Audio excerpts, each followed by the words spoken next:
about Leopold's Book Bar Cafe. It's Madison's bookstore for night owls, open till midnight every night. They've got lunch now, and starting next month, dinner next door at their sister restaurant, Fabiola's Spaghetti House and Deli.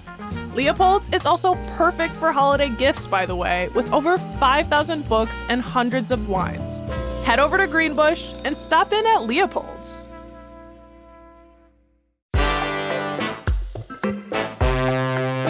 Today on CityCast Madison. Some local officials are taking a stand on an issue near and dear to all human hearts. And in this case, I'm speaking literally, clean water. Specifically, water clean from PFAS chemicals, the forever chemical found in synthetic materials like some firefighting foams. Several Dane County supervisors are asking for changes to an agreement between the airport and the Air National Guard. They fear the contract leaves the military, who provides fire and rescue to the airport, off the hook for PFAS pollution. We sat down with Yogesh Chawla, one of the Dane County supervisors leading the effort. It's Monday, December 18th. I'm Bianca Martin, and here's what Madison's talking about.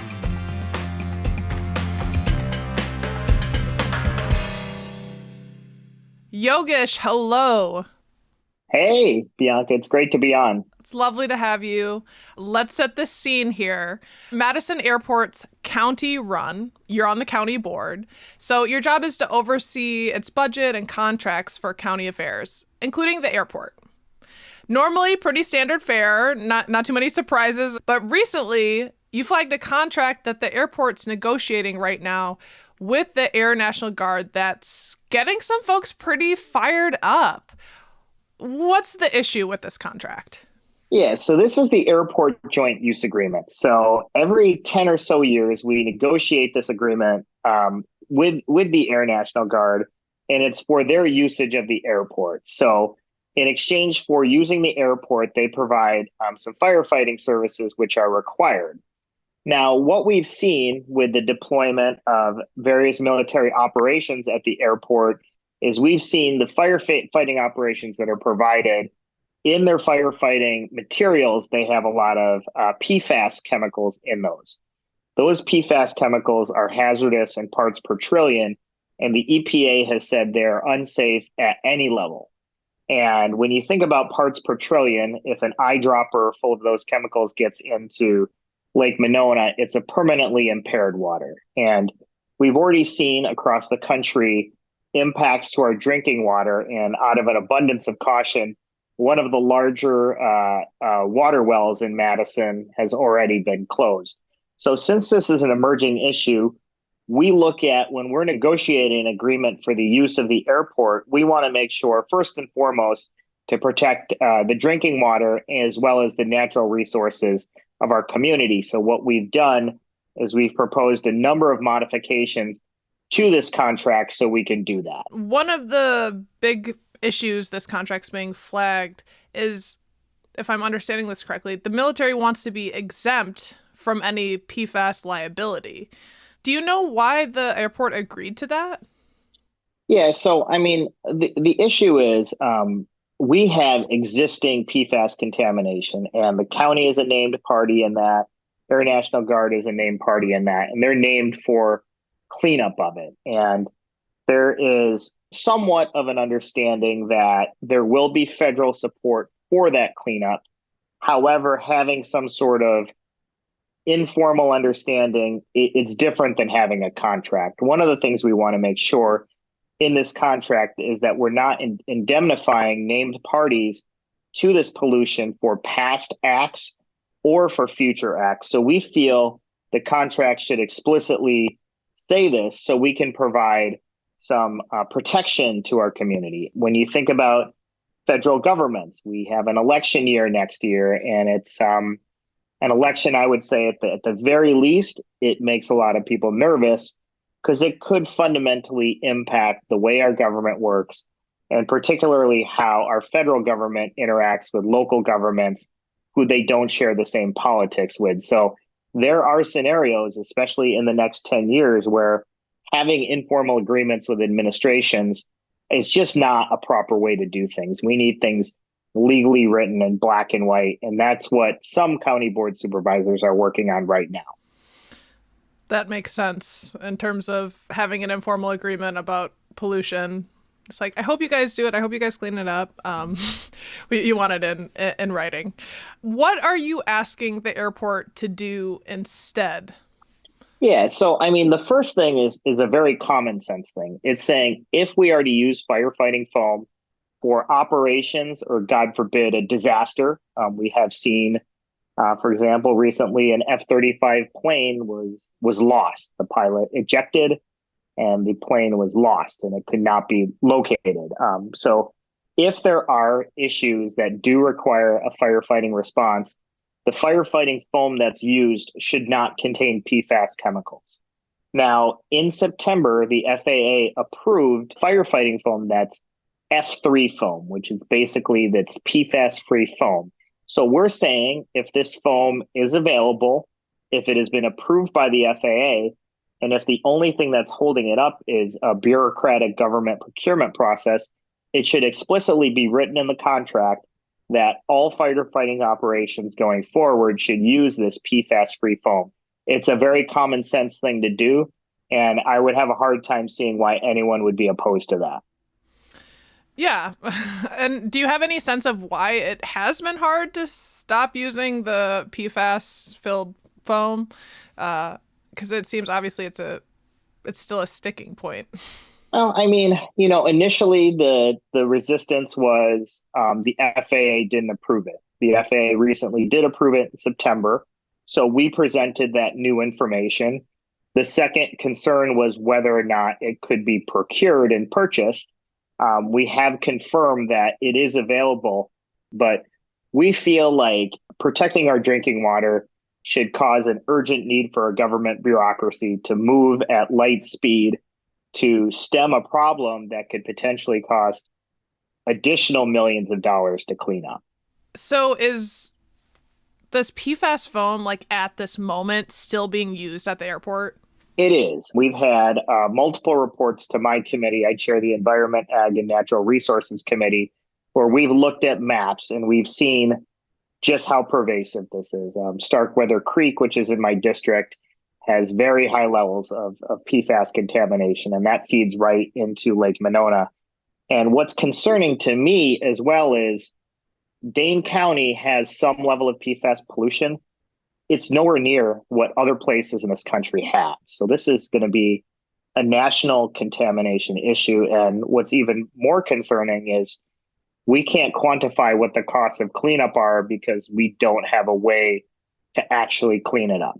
So last October, there was a pilot done that used a bioremediation process, which uses basically some chemicals to break it down. I'm not a scientist, so I can't fully explain it, but that pilot was promising, but it was in a very limited and controlled environment. It is inconclusive right now if this solution can offer a large scale cleanup. So I think we're in a harm reduction phase to say, well, if we as a county don't have a lot of authority over whether that bed down happens or not, we need to minimize the harm, particularly to our drinking water and particularly to our vulnerable populations who will be most susceptible to this type of contamination.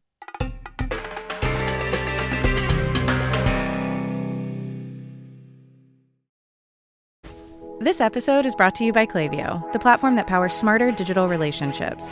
With Klaviyo, you can activate all your customer data in real time, connect seamlessly with your customers across all channels, guide your marketing strategy with AI-powered insights, recommendations, and automated assistance.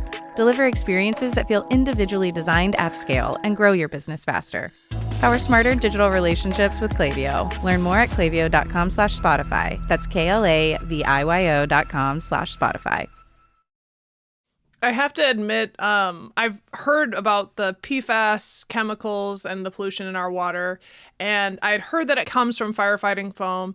It had not occurred to me in the past that the firefighting foam is happening at the airport, like that the deployment of that is happening there, that there are firefighters at the airport. It's like, oh, I guess that makes sense. Some planes must catch fire. my next thought is, how often does that happen that we could have this, really concerning issue?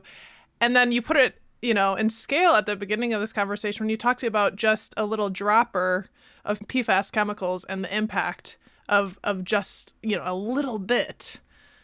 Yeah. Yeah. And, I do want to give credit, the airport and the Air National Guard does realize the gravity of the PFAS issue. And while they're conducting their required operations, they're doing it in a way to minimize harm, as we know there's more information on this now. But the real way to truly minimize harm is to remove the issue. The best way to solve a problem is to first not make your problem worse. And I think part of what's happening here is some at the county feel if we try to stand up for ourselves right now, we have a lot of attention to our issue, and we do have the potential of getting a lot of funding to clean up our issue. They feel like if we stand up for ourselves, we might go to the back of that very long line. I don't think it's good public policy to hope for a solution. I think when we have a legal mechanism in front of us, we should take advantage of that legal mechanism in front of us. Yeah. And so what kind of leverage does Dane County have here with the Air National Guard? It depends on who you ask. I always say this: if you want something in life and you don't think you're going to get it, so you never try to get it, you're going to make sure you won't get it. So if we want contract modifications, I want to ask for them. We can be told an answer like, this is the way it's always been done, so there's no use in trying. I don't believe that's a sufficient solution. I don't believe that's what I got into public service for. I don't believe that all the constituents here in District 6 in Dane County would accept that.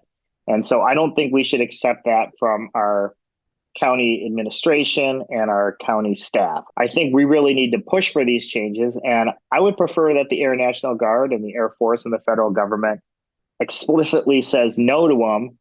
Rather, that would be a better outcome than us not asking. If we don't ask, we don't know what the answer is going to be. And I think after they look at what our requests are, it's pretty hard for them to say no to some of them. Mm-hmm. A closed mouth doesn't get fed. Yes. Yeah. And our local 115th Fighter Wing says they're also the first U.S. Air Force base in the world to stop using the all foam-based fire suppressants. Yeah, I find that confusing because sometimes what I read that's being told to the public is not the same information that I'm getting in a public meeting that I'm participating in. So I think it's interesting in politics or in public discourse where media relations and reality, sometimes there's different versions of those. And it could just be because of honest mistakes. It could be because of messaging. But if that's what they're saying, well, why won't they sign a contract that says we won't use these foams if they claim to already not be using them? That's where I find the level of confusion. So if you're saying you're doing something, or if you're saying that, no, we're not going to be indemnified for past harms of which we're a named party, let's just write it down and let's put it in the official legal document. So we can show that to the residents of Dane County and say, like, this is not just a media talking point. This is not just something we're communicating to the community. This is something we have signed our names to. What are the consequences if the county and the military can't come to an agreement? So this is something that I find interesting. So the Air Force or, the parties we're negotiating have said, well, if we can't come to agreement, you can get your own firefighting services, which do run, I would say, around $10 million. We don't really know how much because we've never cost that out or done an RFP for it. But what I find interesting about the contract is there is a 90-day opt-out clause. The county can opt out. Air National Guard can opt out as well. If the county opts out, we have to pay punitive damages, which are very clearly defined. If the other parties opt out, they don't have to pay any damages. So who's to say in September, let's say Donald Trump gets elected. I'd say that's a 50-50 shot right now. And then let's say Dane County passes a law that says we are a sanctuary community for transgender individuals. We will offer abortion care. We will be a sanctuary city for undocumented people. There's a lot of potential things which could rile up a Trump administration. Then they could say, well, we're tired of woke Dane County, and what can we do to punish them? They could say, well, why don't we just take away their firefighting services? So, I mean, I think it's naive of us to say, well, let's just trust the federal government. I do believe in having trusting relationships and building those connections, but we need to have financial protection as a county. If we're saying we have a $10 million liability or $20 million liability for firefighting services, well, we might have 90 days to figure that out as the contract is written now. We need to make sure we're protected as well. And that's why we want those opt-out clauses changed so they're more fair to us. Yeah, that's really fascinating in terms of this and having a potential to be a political chip down the line if you don't get something in writing. And it also sounds like if they did pull out, which they have that option, we would then need to use the Madison Fire Department to serve the airport and do what the Air Force is doing right now. Is it fair to say that the current setup, for the most part, is advantageous? I mean, it depends. I mean, we are getting firefighting services, but we also have calamitous PFAS pollution that we have no solution for, and we don't even really know the health effects of it. We can't really even quantify the problem, and since we don't have a cost, an estimate to fix the problem, we have sort of unlimited risk here. Like, to be honest with you, it's kind of scary to think that these chemicals are so pervasive and so harmful, and there's nothing we can do about them. I mean, the airport's like, I don't know, 10-minute ride from my house. Whatever happens at the airport affects, the waterways that I frequent and use, and many of my neighbors do as well. It affects the drinking water, which is so, it's becoming a scarce resource too, when you think about climate change and just how important the water to the entire world is in the Great Lakes region. And to think that that resource, which could be essential to the survival of our species, is being polluted, and that there's not like a just hair on fire national emergency about, oh my God, what happens if we lose our drinking water? It's the most basic resource that we just take for granted, and we always assume it's going to be there. And I don't know, looking down the road 10 or 20 years, there could be potential mass migrations to get to water, and we have abundant water resources here, and we have to do everything we can to protect them. And quite frankly as well, I'm a part-time elected official who has a job and family and all these other things to do, and it's kind of alarming that this is at the top of my priority list, but it's not for others. And it does give me pause. I do lose sleep over it. Yogesh, thank you so much for taking the time to educate us on this issue and share where the county board is at. And we'll see if it get her done. Yeah, and thanks a lot. I really appreciate all the programming that you guys have on here, and you guys are a great resource to the entire community here. So we really appreciate it. That's Dane County Supervisor Yogesh Chawla. He represents part of the Madison Isthmus and the Near East Side. We reached out to the Dane County Airport for their take. Here's what spokesperson Michael Rickers had to say. He said the agreement is limited to the Air National Guard's future use of PFAS firefighting foam, and that it would only apply to use on non-military aircraft, so all the commercial planes using the airport. We'll update you as we learn more. And we should note, we've invited the Dane County Airport Director on the show. We hope to learn more about the airport's efforts to remediate PFAS pollution.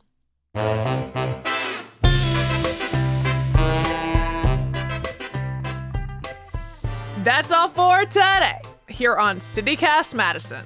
I'm Bianca Martin.